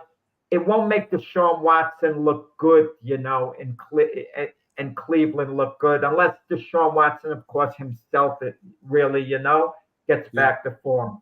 I agree. If the Jets don't make the championship, I think Rodgers comes back if they make the playoffs. If they don't make the playoffs, Jack, I don't know if Rodgers comes back or he retires. Well, I don't know what Rodgers is going to do. You never know with that guy. My fear is this. The season ends, and the Jets are willing to run it back with Rodgers. Let's say they don't make the playoffs. Let's say the Jets go 8-9, and Rodgers is okay, but nothing, special. But he's halfway decent, just average, a little bit better than average, and that's it. And the years of disappointment in their 8 and 9. And Rogers keeps them waiting at the altar in the sense that he doesn't give a firm word whether he's coming back or not. And leaving the Jets hanging at the end of the year would be pretty bad. Let's say they make the playoffs and get eliminated in the first game. I know they'd be willing to run it back with Rodgers again, as long as Rodgers was the QB and had a halfway decent year. But if Rodgers is talking about retiring, the worst thing that could happen to the Jets is all of a sudden he retires like after the draft, even right before the draft, and the Jets aren't in a position to really truly fill the void, because Tyrod Taylor is a capable backup, but let's be honest, he's not Aaron Rodgers. An average version of Aaron Rodgers is better than a good version of Tyrod Taylor. I'd agree with that. Derek Carr, if the Saints don't make their playoffs, Jack, what happens to Derek Carr? I think he's out of there. I think he's out of there, point blank. And the Saints are gonna want to change the chemistry if that's the case. And maybe they go with one of the quarterbacks we mentioned before, Geno Smith, Sam Darnold, Russell Wilson. They see another guy that's available and they'll say, look, we pay him less money than we're going to be paying Derek Carr, and we have to change the chemistry of this team. So if they don't make the playoffs, they're out of, I don't think Derek Carr comes back unless the NFC is much better than we think and they go 9-8 again and Derek Carr statistically has a good year. But I don't think he's coming back. I think this is his last year with the Saints. They do have Shake Rattler on their team. We'll see. He was picked up. We'll see what happens with that. Rattler, exactly. So maybe that'll be their option. Or maybe Derek Carr does come back next year, but he has to really look over his shoulder. He doesn't have to look over his shoulder too far this year. But by next year, he would. I could see Derek Carr coming to training camp as the starter and Rattler right there, ready to take over at some point the following year. Yeah, I agree. Dak Prescott, if the Dallas Cowboys don't make the championship, does Jerry Jones sign him or is he a Raider next year, Jack? I see Jerry Jones trying to sign him if he plays well. But then again, when you say don't make the championship game, I mean, that's kind of hard to say. They didn't make it last year. The last 3 years, they went 12-5. If they have a similar year to the way they had the last 3 years when they went 12-5, and let's say they go 11-6, even 10-7, and they're in the playoffs and get bumped, and Dak is playing well, but the rest of the team is so-so, I think Jerry Jones gets it done with him because, I don't really see the alternatives. The question is, will Dak Prescott feel if he's a free agent, to go elsewhere? I think ultimately it gets done and Dak's a Cowboy. Okay. I agree with that too. Brian DeBall, if the Giants don't improve, and let me put in there, Bill Belichick waiting outside the gates. Does Brian DeBall in trouble if he doesn't have a improved year, Jack? I mean, the Giants look competitive. They look good. Probably not. Probably he's not in trouble no matter what they do this year because Brian DeBall and the GM of the Giants, Joe Shine, have a very close relationship going back to when they were in Buffalo together. The question, the X factor is the Giant owner, John Mara. He gave Joe Shine complete authority. He didn't want the Giants to move on from Saquon Barkley, not at all. The owner wanted Saquon Barkley to be a career Giant, but he left it up to his football people not to interfere. And the question is, as long as Joe Shine is in authority and John Mara is going to let him make the football moves, Brian DeBall won't be in danger, except as the X factor is this, Mac. Bill Belichick has a Giant pedigree from the glory years when he was the defensive coordinator of the Giants. So he, in a sense, Mac, as crazy as it seems, Bill Belichick to the Giant organization in a way is like a lifetime Giant. You know, he's a legacy Giant coach. Okay, let's put it another way. A legacy Giant coach. And maybe John Mara feels, no, I want Bill Belichick there. I'm going to tell Joe Shine I want to bring him in. Joe Shine is never going to fire Brian DeBall and bring in Bill Belichick for two reasons. One, because DeBall is his guy. And two, GM's a little leery of Bill Belichick because of the power he commands. That means they might lose a little. See, I think that if they want Bill Belichick, they get rid of Shine. They may keep the ball. I don't think they keep the ball either. I think they won't keep the ball and get rid of Shine. That won't happen. No way. No way. Get rid of both. Yeah, they get rid of both of them. They get rid of both of them when they get Belichick. I mean, Shine, listen, that show, and Pax talked about it, that was all about Shine. His moves, how he handled things, that was all him. A lot of people aren't happy with it. A lot of Giant fans aren't happy with that thing. And if the Giants go south, I expect Shine to be gone. I really do. The Giant ownership does react to public pressure a little bit. If the Giants go 3-14 this year, if they go 3-14, it gets ugly. Okay. Yeah. And I remember with Tom Coughlin, the Giants didn't want to fire him at the end when they were like 6-8, and the Giant ownership was saying something to the effect, you know, as long as we're competitive, you know, in the games. But the last two games with Coughlin, they weren't. And the public pressure wears on you, and you finally move on from a guy like Robert Kraft moved on from Bill Belichick. Right. Finally, it kind of wears on you after a while, and you want to start with a clean slate. But if the Giants, if they're terrible and they're in a position where they're going first to second, and they can get one of the two quarterbacks you mentioned, Becca Sanders, those guys are game changers. So maybe ownership says, okay, the big change won't be with the GM or the coach. The big change is going to be in the quarterback position. We're going to get our franchise quarterback and see, you know, what transpires from there. 3-14, I don't think either one of them survived that, Jack. Did the head coach of Chicago, Eberflus, who was on the hot seat, did he extend his stay there picking up Caleb Williams? Is that going to give him at least another couple of years with the Bears? Well, it depends how the Bears do. You never know what ownership is thinking. I'm going to give you an example, Matt. I'm watching this talk show on ESPN, and they're asking which coach is more on the hot seat. And they're naming the two coaches, Robert Saleh, if they don't win this year, or Mike McDaniel. Who's more on the hot seat this year? Well, guess what? A couple of weeks later, in the exhibition season, the Dolphins signed McDaniels to an extension. Meaning he never was on the hot seat to begin with. So it's just talk putting a guy on the hot seat. Sometimes an owner likes a coach a lot on a personal level. He wants him around, and he believes in him too. He says, look, we're not winning, but I kind of believe in you, and I'm going to ride it out with you through tough times. You do have owners like that.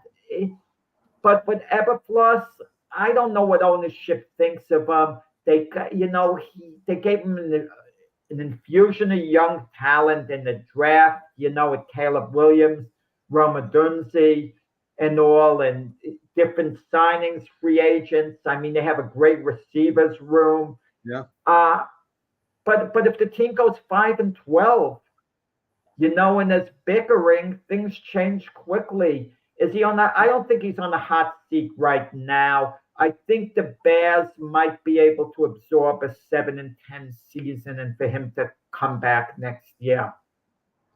Mike McCarthy, Jack. If they don't make the championship, I think to me now, unless Jerry Jones has changed his tune and he's more into just marketing than he is winning. He said there was only a few owners out there that wanted to win, and he was one of them. If Dallas Cowboys don't go to championship, I'm not saying win it, just go. Is McCarthy still around next year? Oh, Mac, I'm going to tell you, if you think there'd be any owner who would wheel and deal and desperately try to get to a Super Bowl, it's Jerry Jones. Maybe Jerry Jones and Stephen Jones, his son, who really is running the team more than Jerry. Maybe they like the team they have. Remember how good the Cowboys played last year, and then they hit a wall in the playoff game. It was a stunner, them losing to the Packers. Maybe they're thinking, let's run it back. Let's have the same type of year in the regular season, and we'll take our chances in the playoffs. We'll break through at some point. I can't see Mike McCarthy. I shouldn't say I can't see it. I don't think Jerry Jones would fire Mike McCarthy if they have another successful regular season, because whoever you hire, how are you going to show people, how have you improved your team during the regular season with no matter who you hire? Let's say they hire Bill Belichick. Bill Belichick's not going to be a better regular season coach than Mike McCarthy's been the last 3 years, is he? Where they went 12-5. No coach is improving them over the regular season. They're doing better than Mike McCarthy. It's the playoffs. That's the problem. And so it's a tricky one. Do the Joneses give way to public pressure or not? And, and keep in mind, they stay with past coaches. Jason Garrett, for 9 years, they stayed with him where they didn't have playoff success. 9 years.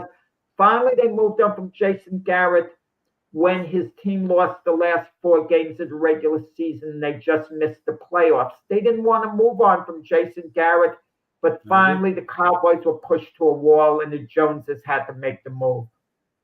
I agree. I don't think if they have a similar season, I think McCarthy stays there. I think it's a bunch of talk. I think Jerry Jones likes McCarthy, to be honest with you. Robert Salah, Jack. I mean, this is his 4th year now coming in, right? I mean, 3rd or 4th year, I think. No winning. If they don't have a winning season, is he gone? I think he is gone if they don't have a winning season.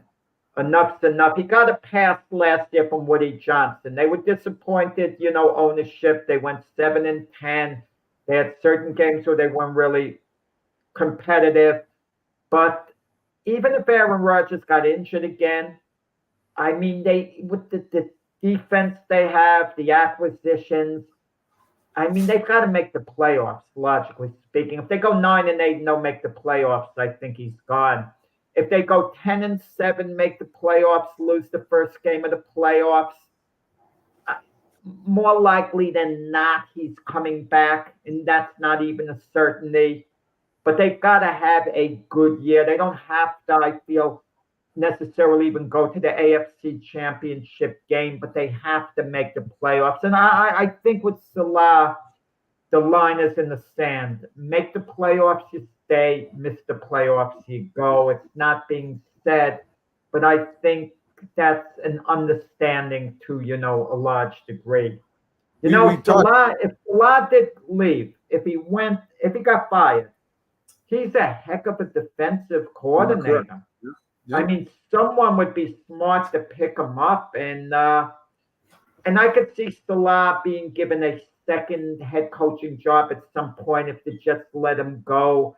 So he's on the hot seat, Robert Salah. Yeah, there's no getting around it. Pags was in. We talked about Nick Sirianni. I mean, he had to totally come back and interview for his job again and tell him what coaches he was going to bring over and all that stuff. I think the Eagles and Cowboys are funny this year because I'm really not sure. On paper, they're both good. I mean, Dallas has has some flaws in the running game and in the defensive running game. I think the Eagles have a little flaws too in their offense and their defense too, even though I think their secondary and Eagles isn't that good anymore. I think they're running. I really think it's going to be crazy in the NFC East this year, Jack. I really do. I think we're going to be surprised. I don't know. Not the order of what we think is going to happen. I think the records are not going to be as good as we think they are. If the Eagles don't get past the first round of the playoffs again, Jack, or if they don't make the playoffs, he hired 2 coordinators that were looked at as head coaches. I think one was a head coach before. Does something happen to Sirianni, or does he run it back with Sirianni if they make the playoffs? You know, you make a great point, Matt. I think the records aren't going to be good in the NFC. I could see the Eagles making the playoffs with a 9-8 record. Good too, Jack. Imagine that they're 9-8, they're a wild card, and they lose the first game of the playoffs. I'm not you know, their owner is a little, the Eagle owner sometimes is a little edgy, you know, Yeah. and Howie Roseman loves to wheel and deal. And if they have the type of season where they're mediocre and even make the playoffs, he's going to do a lot of wheeling and dealing. And when you have a GM that wheels and deals, the coach is in somewhat of a little jeopardy. I don't think Sirianni is on completely solid ground. If they have a really top of the line regular season, if they're 12-5 and get bumped in the first game of the playoffs, yeah, he's back. But if the regular season is shaky, I think for Sirianni, believe it or not, the regular season in a sense is more important than just the playoffs. I agree, Jeff. Obviously, if they have a shaky regular season and they go and they sneak into the playoffs barely and then go to the NFC Championship game, yeah, he's back, because that means they would have won a couple of playoff games. But I also think if they have a good regular season, a very good one, and just get upset in the playoffs the first game, I think he could survive that. Yeah, but if they're shaky, if they barely get into the playoffs and then get knocked out in the first game, I think he'll be gone. My words exactly. I think this regular season is very important to Sirianni, especially, you know, you got a guy that's already head coaching your defense right now, and you got Moore that was looked at as a head coach. I mean, he's got two coordinators that could get promoted during the season if something happens. So, I mean, I agree with you, Jack, 100%. I think the regular season, if he has a bad regular season, we saw what he did with Peterson. I mean, the owner has no problem getting rid of the head coach if he's not performing. Well, Mac, let me ask you this question. This is interesting in regard to Sirianni. Are there any coaches you think that could be on a hot seat, not at the end of the season, during the season? Yeah. Like Nick Sirianni, if the Eagles get off to a 2-4 start, could Sirianni be let go, you know, like even early in the season? I don't know. I don't think so. I think they'll wait to halfway point. I think they would wait till the first eight games. 2-4, I think, would be 2-4 is bad though, Jack. I don't know. I mean, honestly, I don't know. I really don't know. I mean, I can guess, but to say definitely, I don't know. I mean, the Eagles on paper are either the first or second most talented team in the NFL. Atlanta's kind of moved up, I think, a little bit too, to be honest with you. But I think that San Francisco and the Eagles are still the two top teams on paper. And if the Eagles can't get it together during the regular season, I don't know, Jack. I know the owner doesn't play games over there. I know that. I saw that. He's shown us that. You know, so funny, some coaches on solid ground, even if their team has an unexpectedly terrible year, like Carl Shanahan for the 49ers. Let's say the 49ers are terrible this year and they go 7-10. Shanahan's not getting fired. They'll just make some changes, but certain other coaches really on the hot seat. Yeah. Yeah, it's crazy the way it works out. A couple more quick ones here, Jack. I got these two. Maybe not coming back. Stefanowski with the Browns. I mean, if the Browns don't make the playoffs, I don't know. I mean, a lot has to do with the players, Watson and Chubbs. And we don't know the relationship with the coach and the ownership. Bro, I'm just saying if the Browns. Yeah. If the Browns finish in last place, Jack, say they finish in last and they're 7-10 or they're 8-9. I mean, I think the Browns expect to go in the playoffs this year, and they expect to go to championship, even with Watson's bad arm. That's why I don't know that they expect. I don't know. I don't know the answer to that one.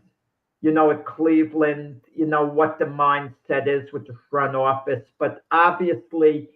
Any team that's been to the playoffs the year before and they don't make it the following year, they look at the reasons why. I mean, certain coaches are given kind of like a buy in the sense we're allowing you to have one bad year. If you're a proven coach, you could have an off year, let's Yeah. call it an Yeah, I off agree with year. And maybe, I don't know would that be the case at Cleveland, but they were so disappointing in their playoff game, the way they lost to Houston last year. That may have been the chip. So there might be a certain urgency there.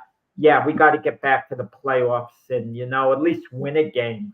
Yeah, yeah. And the same thing with Buffalo. I mean, Buffalo's lost half its defense almost. They've lost one of their wide receivers. Their offensive line's a little banged up. I mean, this is going to be Josh Allen and whoever else they can throw out there. The wide receiver got hurt. I mean, this is going to be a rough year. I do like McDermott. I like him. I think he's a good coach, Jack. I really do. I think he stays.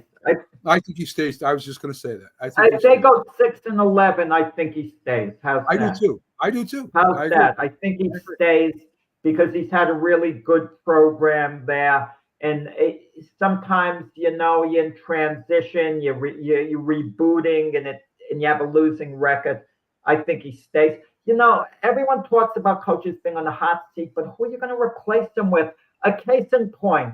We talked about Nick Sirianni a little while ago. Let's say they fired him in season.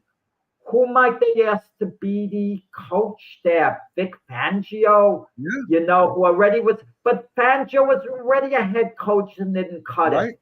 So Right. what you're basically doing are recycling guys who've had opportunities before and didn't quite cut it. But does Vic Fangio come into a job with a team that has that much talent before, Jack? I mean, this is an opportunity of a lifetime to this guy. I mean, he doesn't have to rebuild anything. He doesn't have to, he just has to find a way to inspire them to win. And I think let me finish this, Jack, this point. I think Nick Sirianni's biggest problem is that he doesn't know how to motivate players to win, to be competitive, to go out there and give it their all. I think that's his biggest lacking thing. I think he's probably a pretty good coach. I think an offensive coordinator is pretty good, but I don't think as a head coach he knows how to handle that much pressure. Go ahead. Between Kellen and Vic Fangio, consider this. If a team's not doing well, there's a reason the coordinators have to take responsibility. So why would you want to hire them as the head coach? I mean, if their unit isn't doing that well. Well, I mean, if you look at what the Raiders did, they would do that for the year, I think, Jack, and would give them a chance, right? I mean, if the Eagles are doing bad, whether you put Maura Fangio in charge or they're both assistant head coaches or whatever you want to do, I think you're looking to see what they can do with that team for whether you make your mind up next year. What kind of coach do you, if it's not Fangio, if it's not Moore, what kind of coach do you want to get? Well, maybe But I don't think they would replace. I believe they would replace him with an interim coach if they did. Mac, maybe Robert Lurie with the Eagles, the owner would be infatuated with Bill Belichick. Will think, okay, we're bringing Bill Belichick in here. I don't think they're going to fire Howie Roseman no matter what. I just don't doubt it. I doubt it. And Howie Roseman, they'll sit down with Bill Belichick, and Bill Belichick will understand that Howie Roseman is in charge of the personnel. You coach, and Howie Roseman will say to Bill Belichick, I'll listen, I'll take your input, I'll listen to what you have to say, try to work along with you. Awesome. But I think it's a move that Howie Roseman might insist. I mean, if Robert Lurie, the owner, might insist on, and Howie Roseman probably wouldn't quit. It's his job. He'll stay. He'll be told, you're in charge of making the personnel moves, but I want Coach Belichick here. I don't know if Belichick and Howie could get along. I think that would be one of the biggest problems of him going there. You got two very strong personalities, and they're both very good at what they do and what they did. I don't know, Jack. I don't know if that works out. Well, but let me tell you, Bill Belichick is not in a position to make demands if he wants to come back as a head coach. Bill Belichick wants a job. He's going to want a job. He's going back to coaching, and he's going to want a good situation. And the Eagles are going to have good personnel next year. They'll have good players. I would agree with that. But I think Bill Belichick will be given authority by Howie Roseman. You can pick your coaching staff. You could pick your defensive coordinator. You could run the defense. You could this. You could bring in the coaching staff, but I'm completely in charge of the personnel and the players, 100%. Maybe that would be a middle ground. You know what I think that's going to be like, Jack? I think that would be like George Young and Bill Parcells. I think they would butt heads constantly. I think that Howie Roseman is going to tell him what kind of players he should get. I don't think Bill Belichick would go for that. And I don't think Howie Roseman would go for Bill Belichick saying, hey, I don't think you should sign this guy. I want this guy. I think they're both very good at what they did and do. I don't think that works out. Now, they could try it. But I Bill just – Parcells butted heads with Robert Kraft. And guess what? They went to a Super Bowl. True. They had success at New England still, True. you know? And he butted heads with George Young, and they won 2 Super Bowls too. I'm just saying, I don't know if Howie Roseman would go for it, and I don't know if Bill Belichick would go for it. I think that they'd be walking a tightrope. I'm not saying it won't happen, Jack. I'm saying that would be something to see. That's for sure. So yeah, we're near the top of the show. Folks, thanks for tuning in. Try to get as much football as we can every Sunday in. Next week it starts, guys. We start doing our picks. We start doing our things. We start getting comments and your picks, and football season really starts up. Thanks for joining us today, folks. We appreciate you having you. All the views, all the likes, all the loves. You have a great Sunday. And what is it? Thursday night, Jack. It starts off. We'll see you tomorrow on the Mac and Jack Sports Show, 8 a.m. We'll be here for you guys. Have